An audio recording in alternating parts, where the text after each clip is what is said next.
اعوذ باللہ من الشیطان الرجیم بسم اللہ الرحمن الرحیم۔ عزیزان من، آج نومبر 1981 کی 13 تاریخ ہے اور درس قرآن کریم کا آغاز سورہ الجاثیہ کی آیت 27 سے ہو رہا ہے، 4:5/2/7۔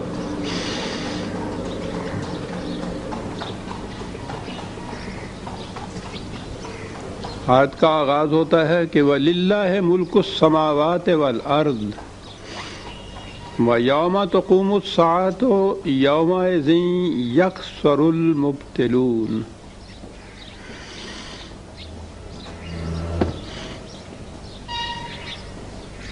یوں تو قرآن کی ہر آیت اپنے اندر ایک خاص اہمیت رکھتی ہے، لیکن بعض آیات ایسی آتی ہیں، کم از کم اپنے متعلق عرض کروں گا کہ قرآن کریم میں یہ ہے، جو لوگ اس کے غوامض پہ غور کرتے تھے، جو ذمہ داریاں عائد ہوتی ہیں ان کا احساس ہوتا تھا، وہ کہتے تھے کہ وہ آیتیں تلاوت کرتے ہیں تو ان کی روحیں کپ کپا اٹھتی ہیں، دل کانپ اٹھتے ہیں، لرزہ طاری ہو جاتا ہے، آنکھوں میں آنسو آ جاتے ہیں۔ بعض آیات ایسی ہوتی ہیں، انہی میں سے یہ ایک آیت ہے۔ بظاہر نظر آتا ہے کہ اس میں تو کوئی بات خاص ہے ہی نہیں۔ للہ ملک السماوات والارض، اس کائنات کی پستیوں بلندیوں میں، ذرام فلکی میں اور خود ارض میں حکمرانی، حکومت خدا کی ہے۔ اور آگے ہے کہ جب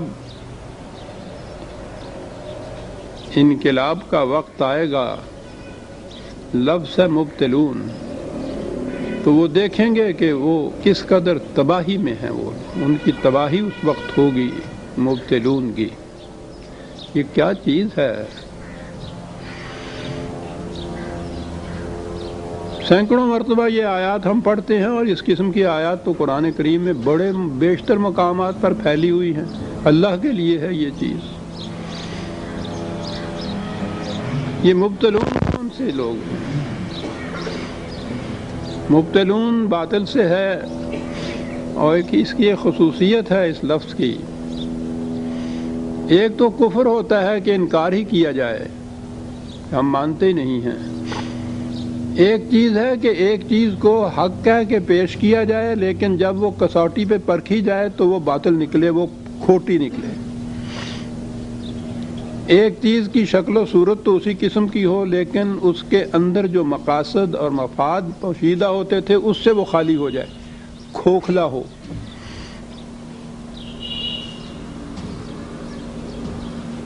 کھڑا کر کے پیش کیا جائے، کسوٹی پہ پرکھا جائے تو کھوٹا نکلے، شکل و صورت اسی قسم کی ہو اور اندر سے وہ کھوکھلا ہو۔ ایسا کرنے والوں کو مبتلون کہا جاتا ہے، جن کی روش یہ ہو زندگی کی۔ کہا یہ گیا ہے کہ سماوات اور ارض میں حکمرانی خدا کی ہے۔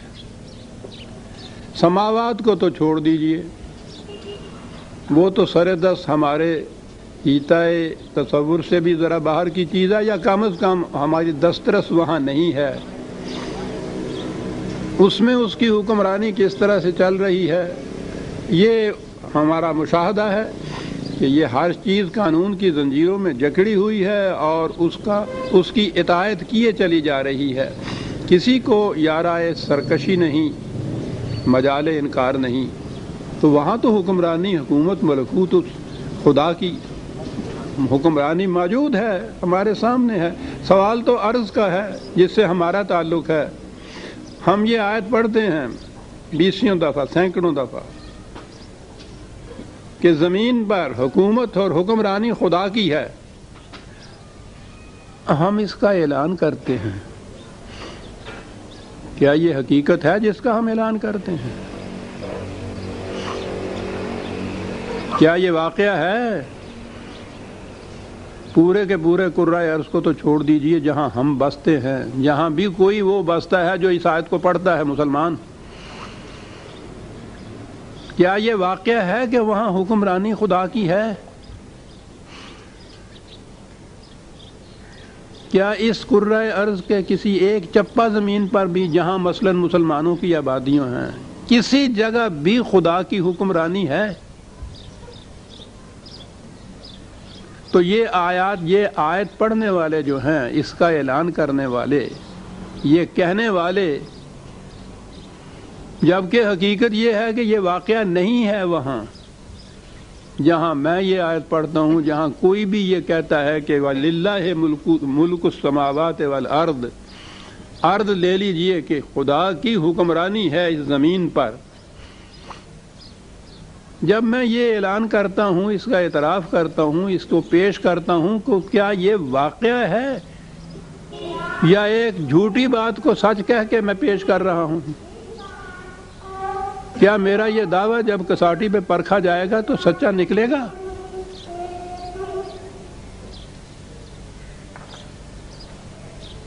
آپ نے غور فرمایا بات کیا ہوئی؟ یہ مبتلون کون ہیں جو دعویٰ یہ کرتے ہیں کہ للہ ملک السماوات والارض، ارض میں حکمرانی خدا کی ہے، صبح سے شام تک سینکڑوں، ہزاروں، لاکھوں مسلمان، سال میں پوچھو نہیں کہ کروڑوں، اربوں بار یہ پڑھتے چلے جا رہے ہیں۔ جہاں کہیں بھی کوئی اس کو پڑھتا ہے، اس کو دہراتا ہے، کیا یہ واقعہ وہاں ہے کہ وہاں خدا کی حکمرانی ہے؟ یہ کسی حقیقت کا اقرار، کسی حقیقت کا اعلان کر رہا ہے یا ایک جھوٹ کو سچ کر کے بتا رہا ہے؟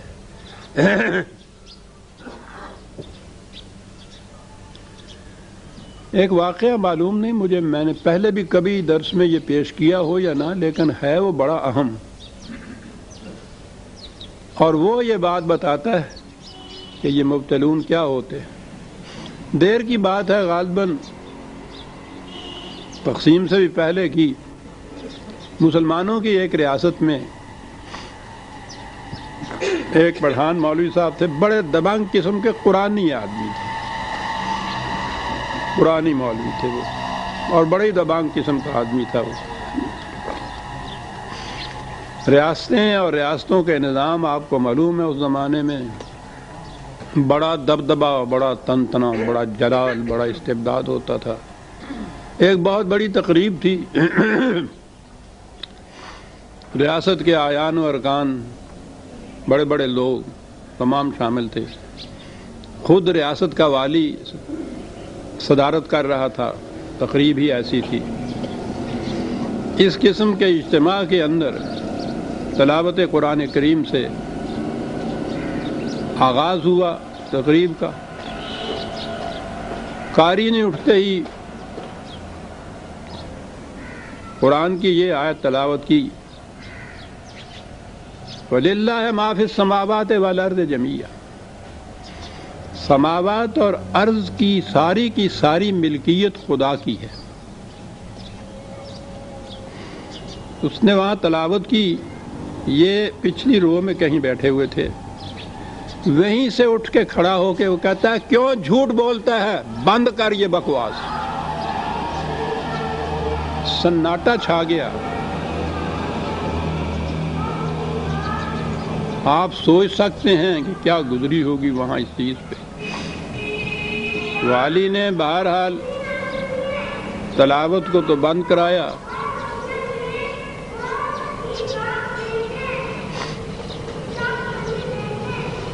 کہا آپ کیا کہہ رہے ہیں، یہ آپ نے سوچا ہے کہ آپ نے یہ کیا کلمہ کہہ دیا کفر کا؟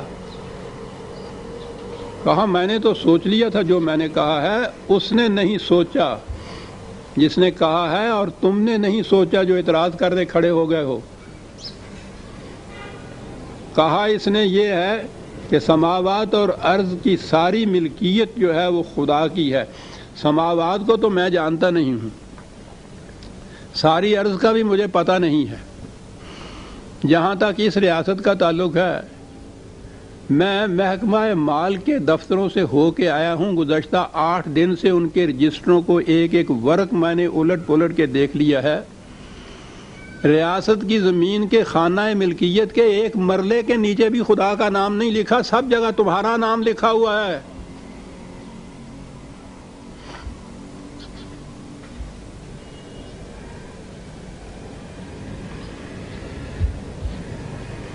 کیا یہ واقعہ ہے یا نہیں جو میں کہہ رہا ہوں؟ اگر کہیں ایک مرلے کے نیچے بھی یہ ہوتا تو میں تھوڑی سی گنجائش رکھتا ہوں، وہاں ایک مرلے کے نیچے بھی کاغذ کے اندر خانہ ملکیت میں اللہ نہیں لکھا ہوا، تمہارا نام لکھا ہوا ہے، اور جھوٹ نہیں بولتے تو اور کیا کرتے ہو؟ اور وہ اعلان کر رہا ہے کہ پوری کی پوری زمین کی ملکیت جو ہے یہ خدا کی ملکیت ہے۔ کہاں ہے وہ ریکارڈ جس میں خدا ملکیت کے خانے میں خدا کا نام لکھا ہوا ہے؟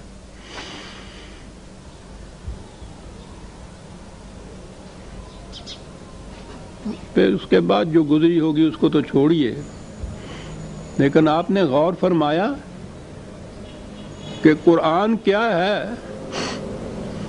اور قرآن کی آیات کا اعلان و اعتراف کرنا یہ معنی کیا رکھتا ہے؟ اتنا بڑا جھوٹ جو ہم بولتے ہیں روز،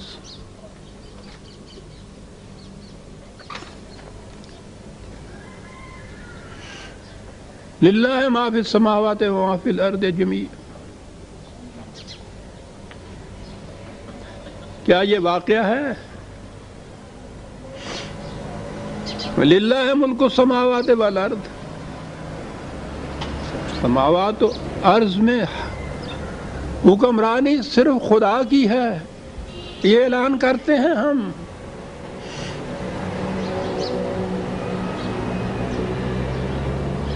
قرآن ہے عزیزان من، یہاں کافر کی بات نہیں کی، وہ تو کھلی بات ہے، وہ مانتا ہی نہیں ہے، ٹھیک ہے۔ یہ مبتلون کا ہے، یہاں ایک جھوٹ ہے جس کو سچا کر کے پیش کر رہے ہیں۔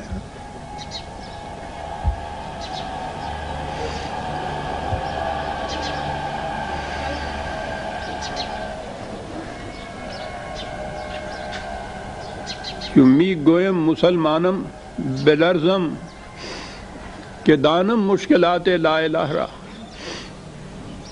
جب میں کہتا ہوں مسلمان ہوں تو کانپ اٹھتا ہوں، کیونکہ میں لا الہ کی مشکلات کو جانتا ہوں۔ لا الہ یہ ہے، کوئی صاحب اقتدار نہیں ہے، سماوات کو چھوڑ دیجئے، ارض کو ہی لیجئے، الہ کے معنی صاحب اقتدار ہے، یہی ہے اس کا وَلِلَّهِ مُلْكُ السَّمَاوَاتِ وَالْأَرْضِ۔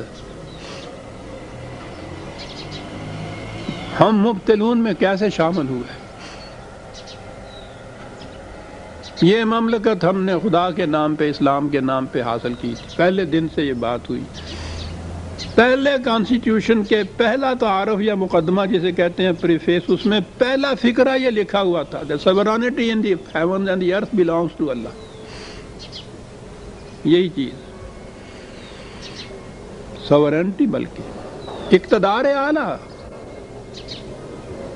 حکومت مطلقہ خدا کی ہے۔ قرآن کی آیت ہی نہیں رکھی ہم نے، تو کانسٹیٹیوشن کی پہلی آیت آپ نے، یا پہلا پریفیس کا پہلا فقرہ یہ لکھا وہاں۔ کیا یہ حقیقت تھی جو ہم نے وہاں لکھا؟ اور کیا یہ حقیقت ہوئی اس کے بعد جو ہم نے کہا؟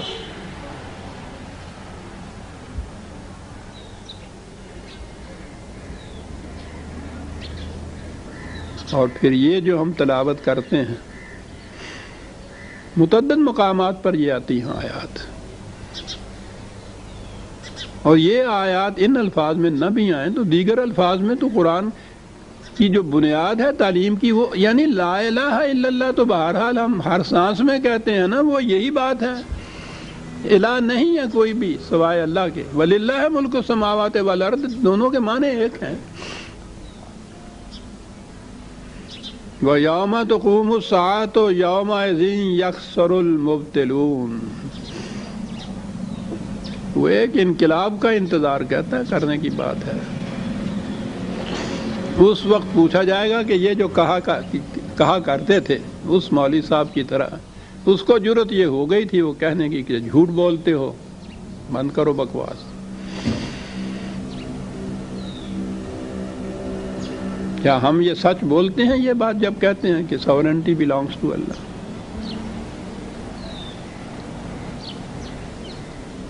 ملک السماوات والارض للہ ملک السماوات والارض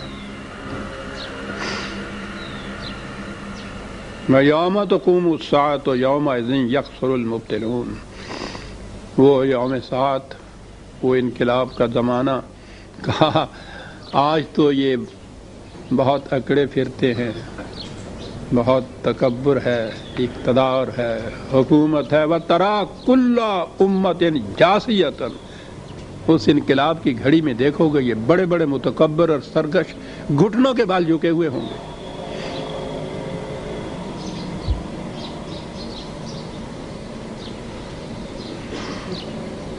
كُلُّ أُمَّةٍ تُدْعَىٰ إِلَىٰ كِتَابِهَا۔ دھاندلی نہیں ہوگی وہاں۔ اور پھر بڑی چیز یہ قرآن کریم میں آپ دیکھیے، یہ نظام اجتماعی ہے۔ جہنم میں بھی قومیں جاتی ہیں، جنت میں بھی قومیں جاتی ہیں، زمرہ۔ نظام کی بات ہے یہ۔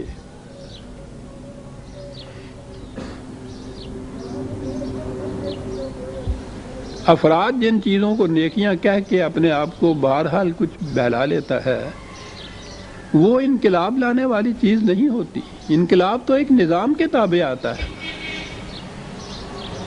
ایک قوم انقلاب لاتی ہے، ایک امت انقلاب لاتی ہے۔ یہ ذمہ داری بھی قرآن نے امت کی کہی تھی، وَكَذَلِكَ جَعَلْنَاكُمْ أُمَّةً وَسَطًا۔ کہا ہر امت اس وقت تم دیکھو گے گھٹنوں پہ جھکی ہوئی۔ وہ ایسے دھاندلی والی بات نہیں ہے۔ ہر امت اپنے اعمال نامے کو کی طرف بلائی جائے گی، کتابہ، ایک ایک کا اعمال نامہ آئے گا۔ فرد تو بات کی بات ہے امت کا۔ تم نے اس قسم کا نظام قائم کیا تھا، اليوم تجزون ما کنتم تعملون۔ جو کچھ تم کیا کرتے تھے آج اس کا نتیجہ تمہارے سامنے آ رہے گا۔ ھذا کتابنا ینطق علیکم بالحق۔ یہ ہے وہ کتاب ہماری، یہ ہے تمہارا اعمال نامہ۔ یہ تمہارے خلاف جو کچھ لکھا ہے اس کے اندر حق لکھا ہے، صداقت لکھی ہے، ایک لفظ جھوٹا نہیں ہے اس میں۔ اور جو دوسری جگہ یہ کہا ہے کہ ہم کسی اور سے نہیں کہیں گے، خود اس سے ہی کہیں گے انسان سے کہ اقرا کتابک۔ یہ اپنا اعمال نامہ آپ پڑھ۔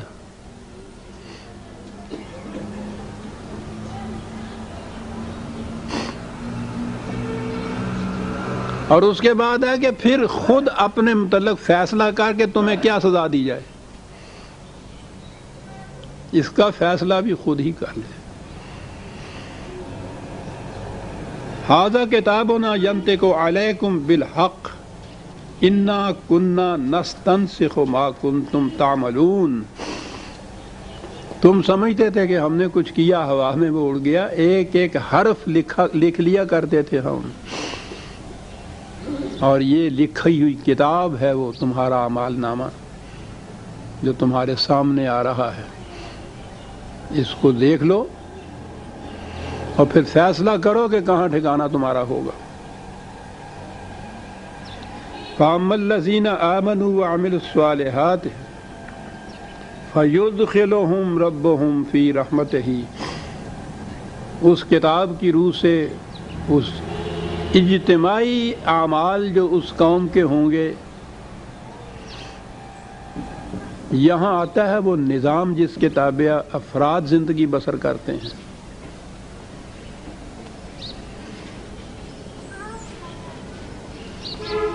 کہ وہ جو ان حقائق پر یقین رکھ کے ہوئے ہمارے صلاحیت بخش پروگرام پر عمل پیرا ہوتی تھی قوم، وہ تو اس کا ٹھکانہ، اس کا مقام خدا کی رحمت میں ہوگا، جہاں نشو و نما ملے گی ہر چیز کی۔ ذالک ھو الفوز المبین۔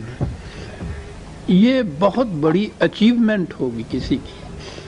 میں پہلے بھی کئی دفعہ کہہ چکا ہوں کہ قرآن میں اور مذاہب میں فرق یہ ہے، مذہب کا منتہا نجات ہوتا ہے، سیلویشن ہوتی ہے.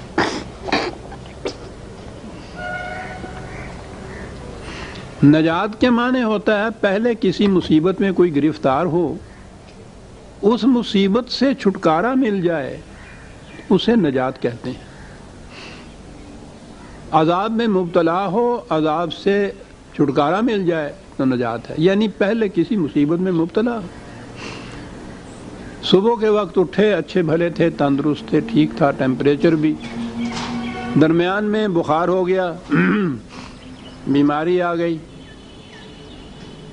اس بیماری کا کچھ علاج کیا، شام کو ٹیمپریچر نارمل ہو گیا، تو ہوا کیا یہ سارے دن میں؟ اتنی بڑی تگ و دو کے بعد شام کو آپ ایز یو ور ہو گئے، جیسے صبح تھے، کچھ حاصل نہیں ہوا. انگریزی میں کہیے کہ اچیومنٹ نہیں ہوئی کوئی. You haven't achieved any thing.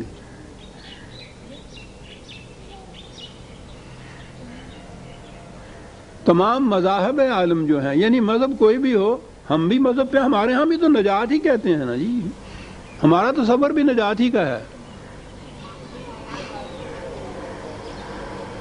یعنی یہ سارا تگ و تاس جتنا بھی ہے، یہ خدا کا انسانوں کو پیدا کرنا، انبیاء کا بھیجنا، سلسلہ رشد و ہدایت، یہ تمام پروگرام عبادات کے، اور یہ سارے، یہ کاہے کے لیے آخر میں نجات جسے آپ کہتے ہیں کہ کسی عذاب میں انسان مبتلا ہے، اس عذاب سے چھٹکارا مل گیا. بھائی کیا پروگرام ہے یہ خدا کا؟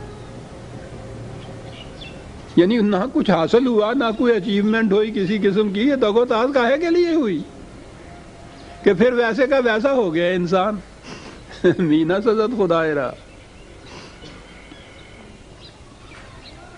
خدا اس قسم کا کھیل نہیں کھیلتا معاذ اللہ.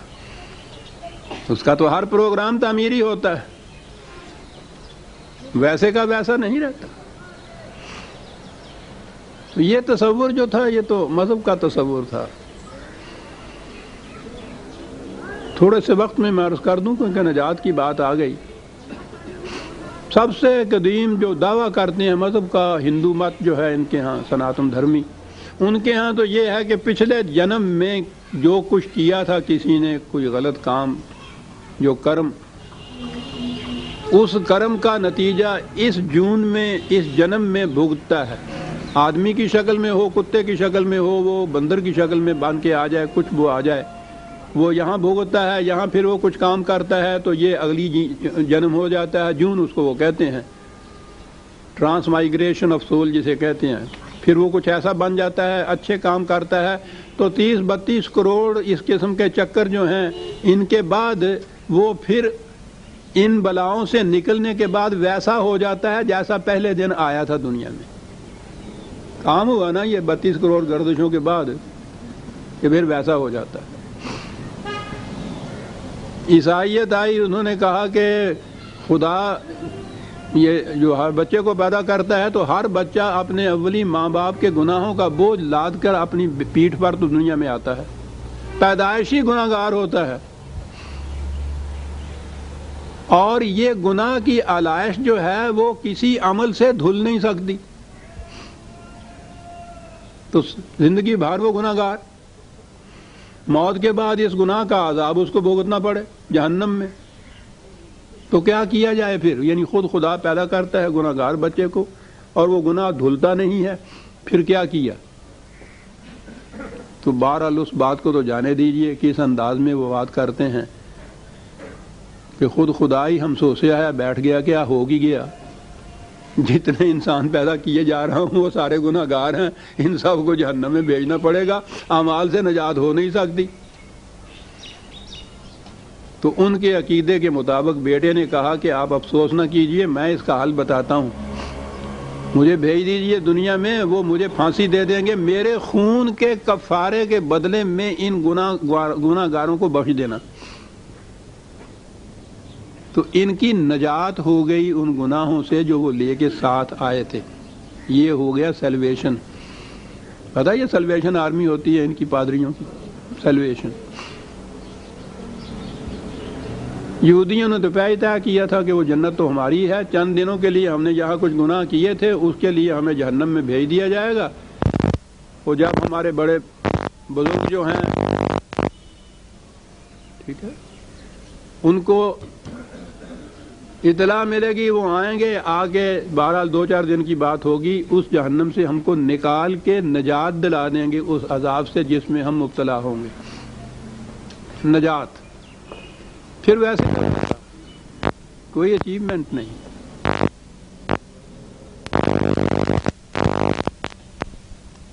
ہاں جی, قرآن کریم نے یہ تصور ہی بدل دیا. کہتا ہے انسان نہ کوئی گناہوں کا بوجھ اپنی پشت پہ لے کے آتا ہے, نہ کسی عذاب میں مبتلا ہوتا ہے, نہ مصیبت میں گرفتار ہوتا ہے. یہ آتا ہے, اس کو کچھ صلاحیتیں دی ہوئی ہوتی ہیں, وہ صلاحیتوں کی نشو و نما کرتا ہے, اور اس نشو و نما کے بعد اتنا کچھ حاصل کر لیتا ہے کہ وہ اس زندگی سے بہتر اور اعلیٰ زندگی بسر کرنے کے قابل ہو جاتا ہے اور آگے چلا جاتا ہے. یہ جو ہمارے ہاں بھی تصور ہے کہ جہنم کے اندر بھیج دیے جائیں گے اور پھر جہنم میں سے نکال لیے جائیں گے, بڑا فلسفہ پھر چھانٹتے ہیں اس کے اوپر کہ جی وہ جہنم اصل میں دھوبی کی بھٹی ہے, وہاں کپڑے چڑھائے جاتے ہیں بھٹی پہ تاکہ وہ سارا اس میں میل کچیل جو ہے وہاں کٹ جائے, صاف ستھرے کپڑے ہو کے آگے. یعنی پہلے صاف ستھرے تھے, میلے کچیلے کیے, پھر بھٹی چڑھانا پڑا, پھر وہ کیا ہو گئے جیسے پہلے تھے. یعنی تصور ہی یہ ہے کہ جیسا پہلے تھا انسان ویسا ہی ہو گیا. یہ سارا پروگرام خدا کا اس لیے ہو گیا کہ جیسا پہلے تھا ویسا ہی ہو گیا. پھر یہ تو ویسا ہی اگر اس نے ہونا تھا, رہنے دینا تھا, تو اس کو یہ بھیجا ہی کیوں, بنایا ہی کیوں, یہ اتنا لمبا چوڑا پروگرام کاہے کے لیے کیا اگر ویسا ہی رکھنا تھا تو کوئی نہیں سوچتا. قرآن نہیں یہ تصور دیتا, قرآن نجات کی بجائے فوز کا تصور دیتا ہے جس کے معنی اچیومنٹ کے ہیں.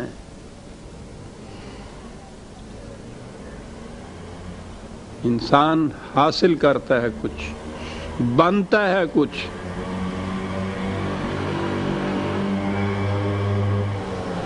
ایز یو ور نہیں ہوتا, پہلے سے کہیں آگے ہوتا ہے.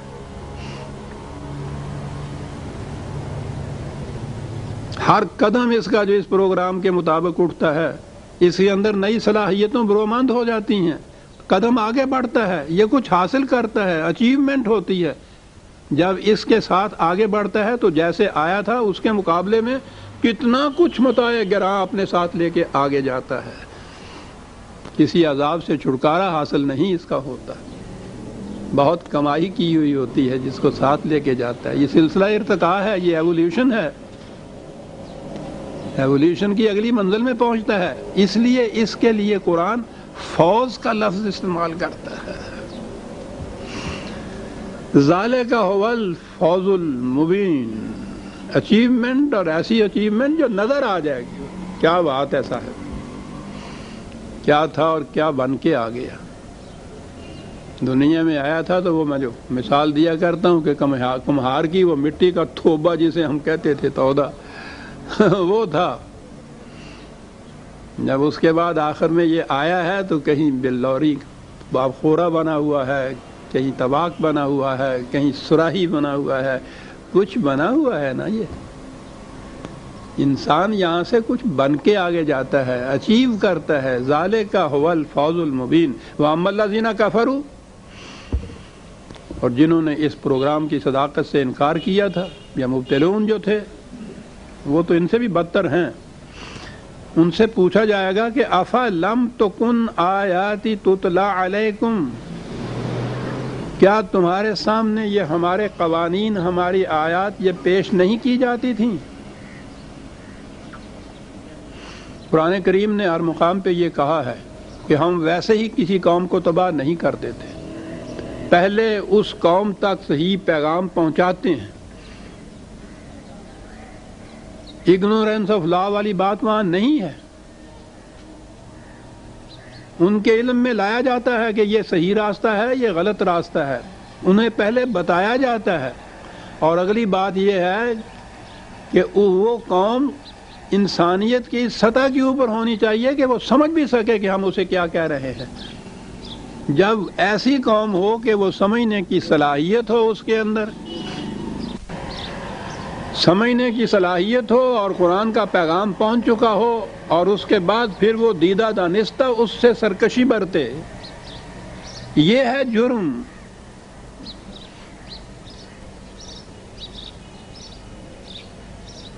اس کا نتیجہ ہوتا ہے تباہی. کہا کہ ان سے پوچھا جائے گا کہ کیا تمہارے سامنے ہمارے یہ قوانین آئے تھے یا نہیں آئے تھے؟ آئے تھے. فاستکبرتم، تم نے سرکشی برتی. وکنتم قوما مجرمین، اس طرح سے تم جرائم پیشہ قوم ہو گئی. تم نے جرائم کا ارتکاب کیا، قانون تمہارے سامنے آ چکے تھے، تم نے استکبار کیا، سرکشی کی، اور یہ ہوا. عزیزان من، یہ تو قرآن نے کہا کہ ان سے پوچھا جائے گا کہ کیا قرآن کے قوانین، اس کی آیات تمہارے سامنے پیش ہوتی تھی یا نہیں؟ ہم اپنے متعلق کیا کہیں گے؟ ہم تو صبح شام اٹھتے بیٹھتے قرآن کی آیات کی تلاوت کرتے ہیں. ان سے تو پوچھنے کی بھی ضرورت ہوگی کہ کیا قرآن کی آیات تم تک پہنچی تھیں، انہوں نے پہنچائی تھیں؟ ہمارے متعلق تو یہ بھی پوچھنے کی ضرورت نہیں ہوگی.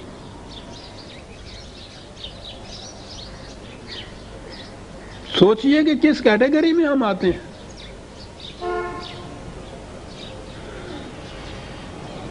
وَإِذَا قِيلَ إِنَّ وَعْدَ اللَّهِ حَقٌّ وَالسَّاعَةُ لَا رَيْبَ فِيهَا قُلْتُمْ مَا نَدْرِي مَا السَّاعَةُ إِن نَّظُنُّ إِلَّا ظَنًّا وَمَا نَحْنُ بِمُسْتَيْقِنِينَ. کیا بات. کہا صورت یہ تھی. آپ کو یاد ہے میں بار بار یہ کہتا ہوں، یہ جس قدر بھی یہ جرائم ہوتے ہیں، جس قدر بھی غلط راستے اختیار کیے جاتے ہیں، انسان سمجھتا یہ ہے کہ زندگی اسی دنیا کی زندگی ہے، میں کسی طرح کاریگری سے اس زندگی کو اچھی طرح گزار لوں، کامیاب گزار لوں، مرنے کے بعد پھر آگے کوئی سلسلہ نہیں. بس اس لیے ہر وہ شخص جو یہاں انتظام کر سکتا ہے کہ میں قانون شکنی بھی کروں اور گرفت میں نہ آؤں، یا آؤں تو کسی طرح سے دے دلا کے چھوٹ جاؤں، یا چھوٹی موٹی سزا بھی مل جائے تو بھگت جاؤں، اور وہ مفاد اپنے اکٹھا کرتا جائے، جائز ناجائز غصب سلب نہب سے، اور اس کے بعد یہ ہو کہ یہ سلسلہ بس یہیں تک ہی ہے، مرنے کے بعد معاملہ ختم ہے. کوئی صورت ہی نہیں کہ آپ جرائم کو روک سکیں یا انسداد جرائم کر سکیں. جیسا میں کہا کرتا ہوں، یہ چکر پہ سے لیفٹ کی طرف آپ جاتے اس لیے ہیں کہ آپ کے ذہن میں ہوتا ہے کہ کوئی سپاہی کھڑا دیکھ رہے گا تو چلان ہو جائے گا. اور اگر یہ یقین ہو کہ سپاہی وائی والی بات کچھ نہیں ہے، کچھ نہیں، یہاں کو پرواہ ہی نہیں پھر کرے. مواخذے کا جو احساس ہے، اس سے جرائم کا انسداد ہوتا ہے. اور اگر بات یہ ہے کہ یہ زندگی اسی زندگی کی ہے تو پھر یہاں تو مواخذہ کو نظر آتا ہے خدا کی طرف سے، وہ تو ہاتھ پکڑتا نہیں.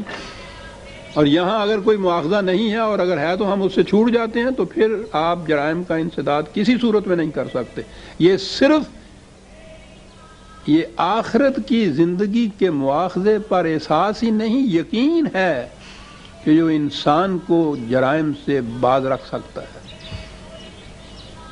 جرائم کے ارتکاب سے ہی نہیں، قرآن کہتا ہے دل میں بھی پھر وہ خیال نہیں گزرنے دیتا مومن، اس کا بھی اثر ہوتا ہے اس کی زندگی پر. ان تبدوا ما فی انفسکم او تخفوہ یحاسبکم باللہ. دل کی گہرائیوں میں وہ بات گزرے یا ظاہر ہو جائے، مواخذہ اس کا ہوگا. یہ یقین اگر ہو جائے پھر انسان باز رہتا ہے. کہا کہ تم سے کہا جاتا تھا کہ یہ زندگی ہے، یہ مواخذہ ہوگا، تو پہلے تو تم کہتے تھے کہ ہم نہیں جانتے میاں یہ کیا تم کہہ رہے ہو، کہاں کی قیامت، کہاں کا مواخذہ، کہاں تھا. اور اگر کبھی یہ بات تھی بھی اور جرت ہم نہیں کر سکتے تھے اس سے انکار کرنے تھے کہ مسلمانوں کے معاشرے میں رہنا ہے، تو زبانی انکار کر دینے سے تو بہرحال فتویٰ لگ جائے گا. بہرحال دوسری دنیا، دوسرے معاشرے والے بھی یہ کہیں گے کہ تم کس قسم کے مسلمان ہو، تم تو مسلمان ہی نہیں رہے. تو کہا اس قسم کا کچھ خیال کبھی آتا بھی تھا، تو لیکن ایمان کی بات یہ ہے کہ ہم یقین نہیں کرتے تھے اس بات پہ۔ عزیزان من، سوچئے اپنے اپنے دل پہ ہاتھ رکھ کے، کیا ہمیں یقین ہے اس بات کا کہ ہمارے دل میں گزرنے والے خیالات کا بھی مواخذہ ہوگا؟ یقین یہ جو ہے کہ ہاں ہم بھی مانتے ہیں، ٹھیک ہے جی مرنے کے بعد قیامت، تو وہ زبان سے کچھ بات کہتے ہیں نا، وہی نظن کہ ہاں ٹھیک ہے، بس ایک خیال تھا، وہ آتا تھا، ہمیں بھی آتا تھا، لیکن یقین نہیں تھا ہم کو اس بات کا۔ یہ ہماری سرگزشت بیان ہو رہی ہے۔ یہ جو آج اتنی کوششیں ہو رہی ہیں، یہی نہیں پورے عالم اسلام میں مسلمانوں کے تمام ممالک کے اندر اصلاح احوال کی، انسداد جرائم کی، معاشرہ کی بہتری، اور کچھ ہوتا نہیں۔ اس کی وجہ کیا ہے؟ یہ بنیاد نہیں ہے ہمارے ہاں، یہ یقین جو ہے مواخذے کا، اپنے ہر عمل اور خیال کے مواخذے کا یقین نہیں ہے۔ زبان سے زیادہ الفاظ دہرائے جاتے ہیں، خیال والی بات جو ہے قرآن نے کہا یقین نہیں ہے۔ اس کی وجہ یہ تو ٹھیک ہے، تمہیں یقین ہو یا نہ ہو، یہ تو واقعہ ہے، ہو کے رہا۔ وَبَدَأَ لَهُمْ سَيِّئَاتُ مَا عَمِلُوا وَحَاقَ بِهِم مَّا كَانُوا بِهِ يَسْتَهْزِئُونَ۔ کیا لفظ ہیں قرآن کے ساتھ، بَدَأَ لَهُمْ، جسے آپ اعمال کی سزا کہتے ہیں۔ وہ کہتے ہیں وہ کوئی الگ عمل اور الگ اس کی سزا نہیں ہوتی، وہ تو سزا اس عمل کے اندر ہوتی ہے، ہلاکت سینکھیے کے اندر موجود ہوتی ہے۔ آپ سینکھیا پھانک لیتے ہیں تو کوئی تارا مسیح آپ کو پھانسی پہ نہیں چڑھاتا، وہ ہے خارج سے سزا ملی ہوئی۔ یہ تو اس کے اندر پھانسی موجود تھی جو آپ نے پھانک لی۔ ہوا کیا؟ جب پھانک رہے تھے تو تمہیں وہ پھانسی نظر نہیں آ رہی تھی، آدھے گھنٹے کے بعد ابھر کے آ گئی تمہارے گلے میں، وہ نمایاں ہو گئی۔ کیا بات ہے قرآن کی، بَدَأَ لَهُمْ سَيِّئَاتُ مَا عَمِلُوا، تمہارے کاموں کے اندر جو تمہاری تباہیاں چھپی ہوئی تھی نا، وہ نمودار ہو گئیں، نمایاں ہو گئیں۔ بس یہ ہے جسے کہتے ہیں مواخذہ آخرت کا۔ یہاں وہ نمایاں نہیں ہوتی، وہ وہاں جا کے نمایاں ہو گئیں۔ وَحَاقَ بِهِم مَّا كَانُوا بِهِ يَسْتَهْزِئُونَ، اور وہ جو تم مذاق اڑایا کرتے تھے نا، اس تباہی نے گھیر لیا تمہیں۔ وَقِيلَ الْيَوْمَ نَنسَاكُمْ كَمَا نَسِيتُمْ لِقَاءَ يَوْمِكُمْ هَٰذَا، اور پھر اس وقت تم سے یہ بات کہی جائے گی کہ جس طرح تم نے اس مواخذے کو، اس اعمال کی اس جزا کو، اس بدلے کو، اس صلے کو پس پشت ڈال دیا تھا، اس خیال کو کہتے تھے ہمیں یقین نہیں ہے، آج تمہیں بھی اسی طرح سے پس پشت ڈال دیا جائے گا۔ خدا کے بندوں میں تم آگے نہیں بڑھ سکتے۔ وَمَأْوَاكُمُ النَّارُ وَمَا لَكُم مِّن نَّاصِرِينَ، آج کوئی تمہارا حامی اور ناصر نہیں ہے۔ آج تمہارے کشتے عمل کی ساری کھیتیاں جھلس کر راکھ کا ڈھیر ہو جائیں گی۔ ذَلِكُمْ بِأَنَّكُمْ مُتَّخَذْتُمْ آیَاتِ اللَّهِ هُزُوًا وَغَرَّتْكُمُ الْحَیَاةُ الدُّنْیَا، اس لیے کہ دنیاوی زندگی کی مفاد پرستیوں نے تمہیں دھوکے میں رکھا ہوا تھا۔ یہ پانی وہ ہے، کوسا سا دے دی، تمہیں فریب دیا ہوا تھا، دھوکے میں رکھا ہوا تھا۔ شکریہ۔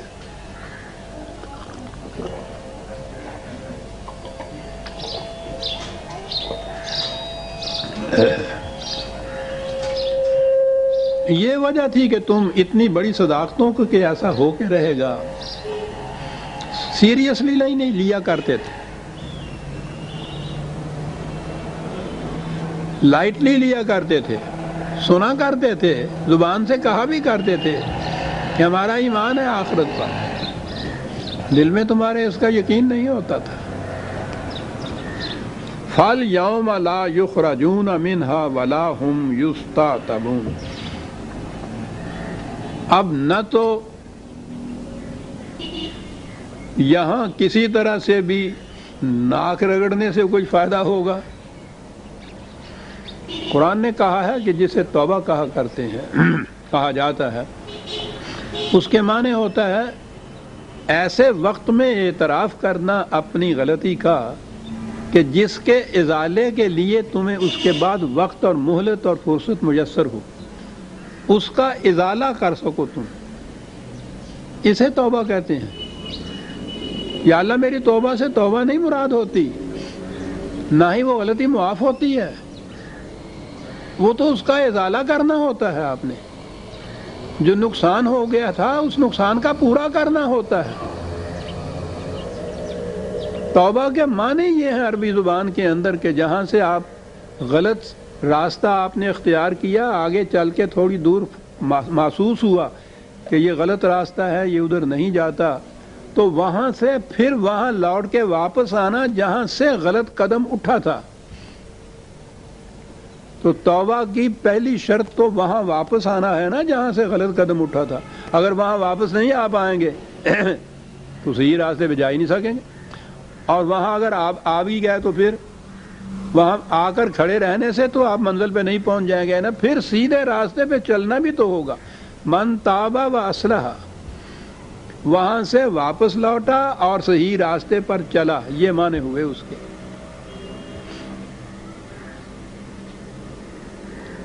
تو گویا یہ تو اس وقت کی بات ہے نا، احساس اپنے جرم کا، اپنی غلطی کا، جب ابھی مہلت ہو اس بات کی کہ اس کے ازالہ کر لیا جائے اس کے نقصان کا، اور اگر وقت وہ آ گیا ہے کہ جس میں ازالہ کرنے کے لیے اب وقت اور فرصت ہی نہیں ہے، جو قرآن کہتا ہے کہ موت سامنے آگے کھڑی ہو اور اس وقت پھر کہو گے یا اللہ میری توبہ، تو فائدہ کیا ہے اس کا؟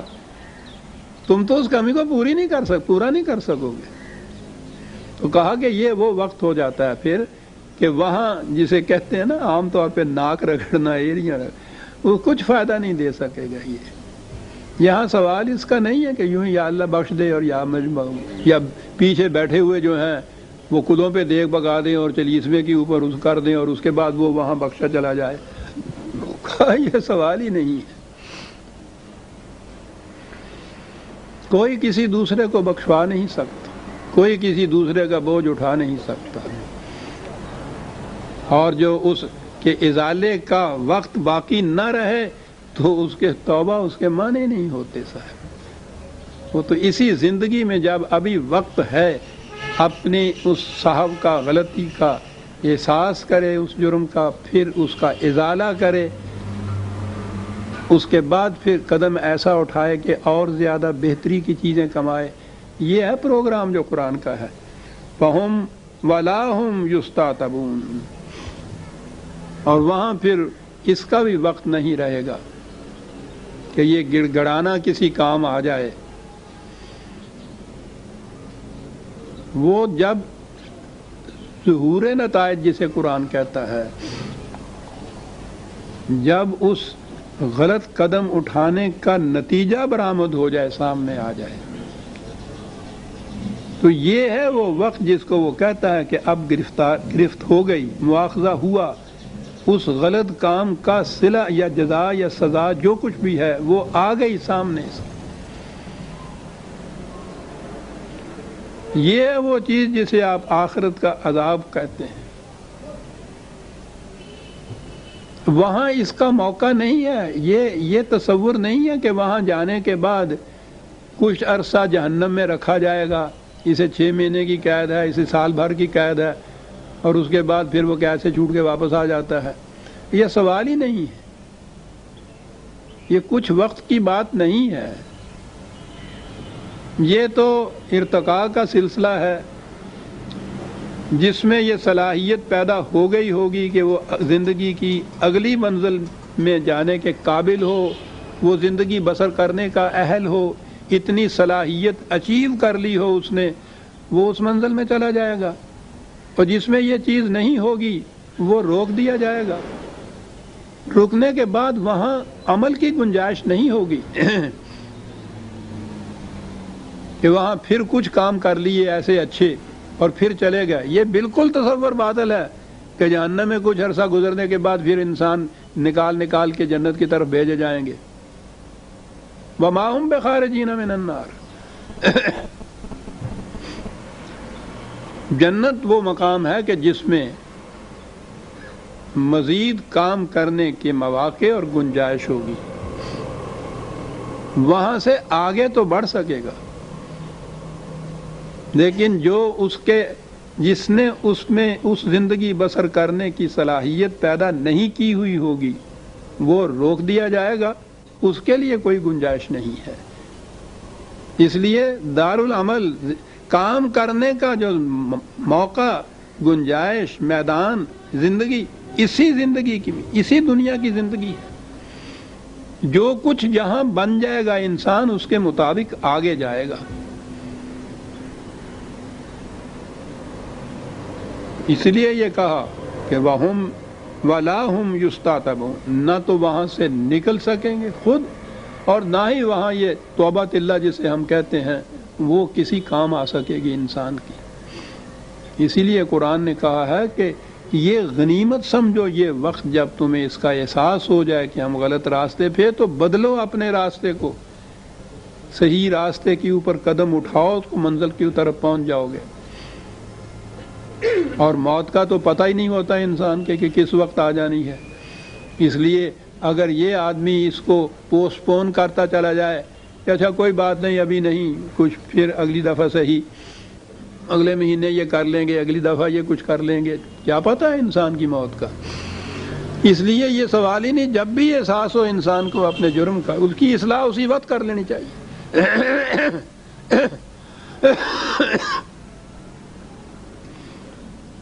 اور آخری آیت آ گئی۔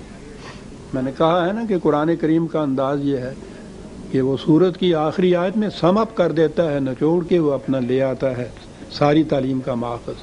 کہا تھا للہ ملک السماوات والارض، ارض و سماوات میں حکمرانی جو ہے وہ خدا ہی کی حکمرانی ہے۔ تم باطل کے دعوے کرتے ہو، حکمرانیاں انسانوں کی ہوتی ہیں، آیتیں خدا کی، قرآن کی آیتیں پڑھتے ہو کہ للہ ملک السماوات والارض۔ اس نے کہا یہ بات نہیں ہے۔ یہ سارا پروسیس، یہ سارا پروگریس جو پروسیجر جو ہو رہا ہے یہاں، پروگرام جتنا ہو رہا ہے، وہ اس لیے ہے، قرآن سے یہی بات سمجھ میں آتی ہے کہ آہستہ آہستہ آخر الامر یہاں کی انسانیت، یا کوئی ایک قوم تو نہیں بلکہ وہ تو قرآن انسانیت کو کہتا ہے کہ آہستہ آہستہ ان تجارب کے بعد انسانیت خود اس قابل ہو جائے گی کہ وہ یہاں خدا کی حکومت کو قائم کرے۔ اور اس حکومت کے معنی کیا ہوں گے؟ ہر فرد کی پرورش کا سامان مہیا کرنا۔ وہ حکومت حاکم کے احکام ماننے کی بات نہیں ہوگی، اس کا جذبہ حکمرانی جو ہے اس کی تسکین سے مراد نہیں ہے، خدا کو تو اس کی ضرورت ہی نہیں ہے۔